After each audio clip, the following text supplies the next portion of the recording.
Some people don't break down in obvious ways. They just get quieter, slower, and more tired than anyone realizes. They can sleep 8 hours and still wake up heavy. Not physically sick, just already used up before the day has fully begun. They answer texts, show up, smile, and do what needs to be done, but inside, their system is already budgeting energy. And that confuses them, because nothing dramatic happened, yet their mind feels like it has been carrying traffic since sunrise. They are not always tired because they do too much. Sometimes they are tired because they notice too much. They register tone changes, facial shifts, pauses, unfinished thoughts, and strange energy in a room. Their body keeps receipts for all of it. So while other people move through a normal day, they are processing 10 invisible layers at once. That extra processing has a cost. It shows up after small things, a short meeting, a casual errand, a dinner with people they even like. They leave looking fine. Then hours later, they feel oddly depleted, like the real exhaustion waited until they got home. This is one of the hardest parts to explain. The fatigue is real, but it arrives late. They don't always crash in the moment. They hold themselves together first, then feel the weight when the noise is gone. That is why recovery takes longer for them. Their mind does not stop when the event stops. It keeps replaying the tone of that joke, the expression on that face, the tiny moment where something felt slightly off. At night, those details come back sharper, not because they are dramatic, but because their brain never marked them as finished. Other people call it overthinking, but a lot of the time it is unfinished processing wearing the mask of thought. Their mind is still sorting meaning, still checking for danger, tension, rejection, or emotional residue. And it is not always fear. Sometimes it is just depth that never got a proper place to land. That depth can make a simple conversation strangely expensive. They are listening to words, but they are also listening underneath them. They hear what was said and what was avoided.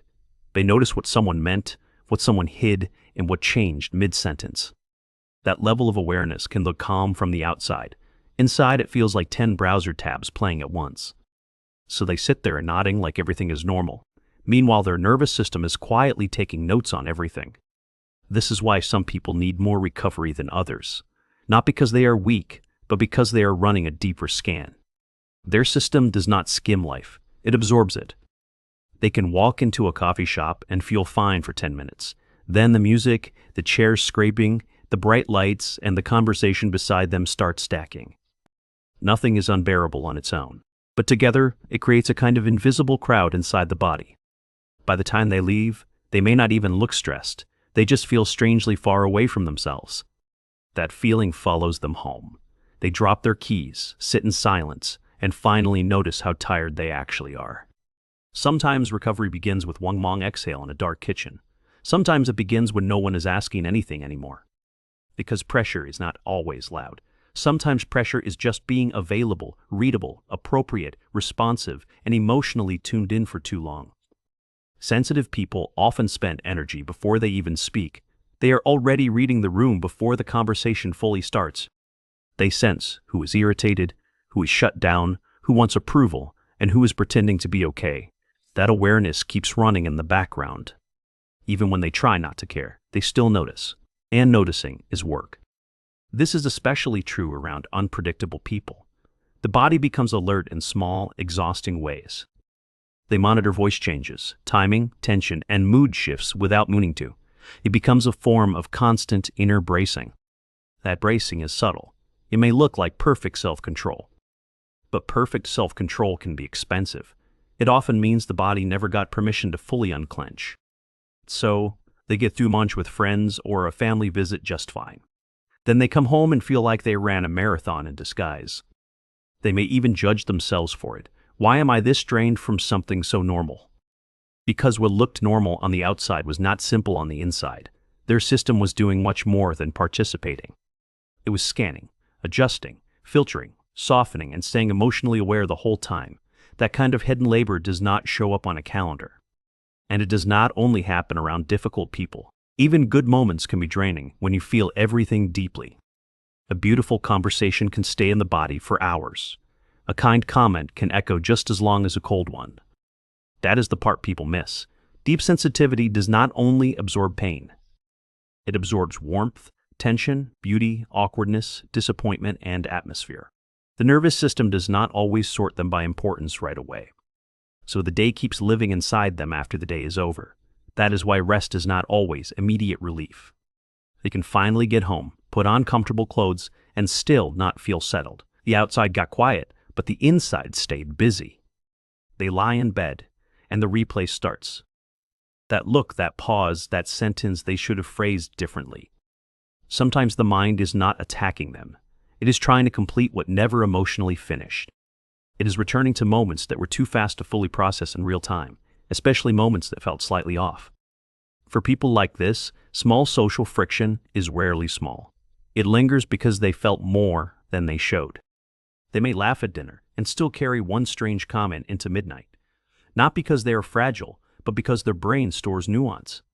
Nuance is beautiful in art, relationships, and empathy. It is exhausting when your body treats nuance like a task. That is why silence matters so much to them. Silence is not emptiness. It is the first place where all the unnoticed input can start settling. It is where their own signal becomes louder than everyone else's. Without enough of that silence, they do not just get tired. They start feeling internally crowded. Their thoughts become less like clear thinking and more like mental static. Even simple choices begin to feel oddly heavy. What do you want for dinner? Which text should you answer first? Why does even picking a shirt feel like work? It is not laziness. It is a backed-up system. When someone needs more recovery than others, it often means their inner world has less empty space between experiences. Things land close together. A hard email blends into a noisy commute. The noisy commute blends into an emotionally loaded conversation. Then the body carries all of it at once. No single moment caused the exhaustion, but the accumulation did. That accumulation is one reason they can wake up tired. Sleep happened, but decompression never fully did. Their body was in bed. Their mind was still clearing the building. And because they often seem capable, no one sees the recovery cost. People only see that they handled it. They do not see the hour of staring into nothing afterward. They do not see the canceled plan, the dark room, the slow breathing. They do not see how long it takes to feel like themselves again. Hidden recovery is still recovery. Some people recharge by being around others. Others need to come back to themselves in private first. Not because they hate people, because other people create input. Input can be joyful, meaningful, loving, and still deeply tiring, especially when your system is built to receive more than average. And many people who need extra recovery learn to hide that need early. They became the easy one. They stay pleasant, thoughtful, and low maintenance. They did not want their sensitivity to become another thing for people to manage. So they learned to keep the overstimulation internal. They became experts at looking regulated while feeling flooded. That gap creates another layer of exhaustion. It is tiring to experience a lot and reveal very little. It is tiring to say, "I'm fine," when what you really mean is, "I need an hour of silence before I can hear myself again." This is why their tiredness can feel lonely. It is real, but hard to prove. They may start wondering if they are dramatic, antisocial, weak, or just bad at being an adult. None of those explanations actually fit. What fits better is this: their mind and body take in more, hold more, and release it more slowly. That does not make them broken, but it does mean their recovery needs are different. And different needs become painful when compared to people with faster reset buttons. Comparison turns natural limits into private shame. They start pushing past signs their body keeps giving. More plans, more noise, more interaction, less space. Then one day, they are tired in a way that sleep cannot touch. Not because they failed, but because they kept overriding themselves. Real recovery is rarely just doing nothing. For them, it is reducing input long enough for the system to stop defending itself. That might look like quiet mornings, slower transitions, canceled background noise, or time without conversation. Simple things become nervous system medicine. It can be sitting in the car for 5 extra minutes. It can be washing dishes in silence and feeling your mind return. It can be turning off the world before bed so your thoughts do not have to fight through one more layer of stimulation. Recovery often begins with subtraction. And this is where the misunderstanding starts to soften. They were never asking for too much. They were often surviving too much with too little recovery. There is a difference, and it matters. Because needing more recovery is not the same as being less capable. In many cases, It is the cost of deep awareness. They notice patterns others miss. They catch tension early. They care with unusual precision. But awareness without enough recovery turns into constant internal traffic. The gift starts acting like a burden when it never gets put down. So the goal is not to become numb. It is not to stop caring, stop noticing, or stop feeling deeply. The goal is to stop treating sensitivity like a character flaw.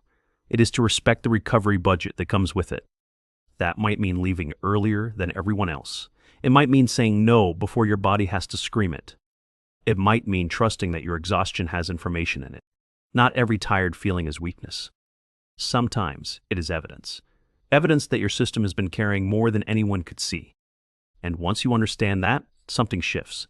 You stop measuring yourself only by output. You start noticing what certain places cost you, which people leave residue, which kinds of quiet actually restore you. That kind of honesty is not indulgent. It is mature, because a life that ignores your recovery needs will slowly make everything feel harder than it should. Even beautiful things become heavier when your system is overfull. But when you respect your pace, something surprising happens. Your energy becomes cleaner, not just greater. You think more clearly. You connect more honestly. You stop spending half your life recovering from things you forced yourself to tolerate. And maybe the deepest shift is this. You stop asking, why am I not like everyone else? You start asking, what does my system need to come back to peace? That question is gentler, wiser, and much more useful. Because some people were never meant to move through life on autopilot. They were built to register more. More atmosphere, more meaning, more undercurrents, more human complexity. That richness can become exhaustion if it is never given recovery. So if you have always needed longer to come back to yourself, there may be nothing wrong with you. You may simply have a system that does not skim. A system that feels deeply, processes slowly, and needs real space to reset. A system that stays calm outside while doing invisible work within. And if that is true, your tiredness is not a moral failure. It is not laziness, weakness, or some secret lack of discipline. It may be the honest signal of a mind that has been carrying too much detail for too long, a quiet life inside a loud world. So treat your recovery like reality, not a luxury. Honor the silence, the pause, the slow return.